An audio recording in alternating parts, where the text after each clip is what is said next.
Per il resto che dire, l'associazione non ha quasi bisogno di presentazioni, è una pietra miliare della realtà della nostra cittadina, anima di svariati eventi culturali e religiosi, ma non solo, e da quest'anno propone una riorganizzazione dei suoi corsi in relazione a nuovi obiettivi e proposte didattiche, corsi che tiene nella loro sede proprio qui a pochi passi da noi, nella piazza San Pietro, corsi tenuti da maestri professionisti per strumenti a fiato e percussione.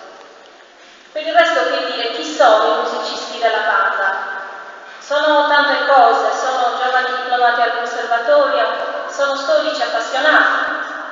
Io in effetti ho una conoscenza piacevolissima con loro, con alcuni che dura da vecchia data. E se devo dire la verità, un po' mi emoziona questa sera essere qui, da questa parte del microfono, toccare con mano il cammino e la crescita di questi professionisti e presentare a tutti voi questo concerto che di tale cammino e di tale professionalità è frutto. Quindi grazie a tutti.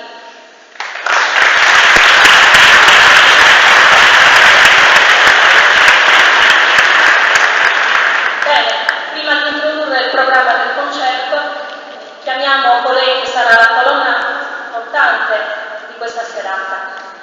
Diplomata in oboe e banda percussionista, campus in direzione banda giovanile, una lunga esperienza bandistica nazionale e internazionale, accogliamo con un caloroso applauso il maestro Roberto Adriani.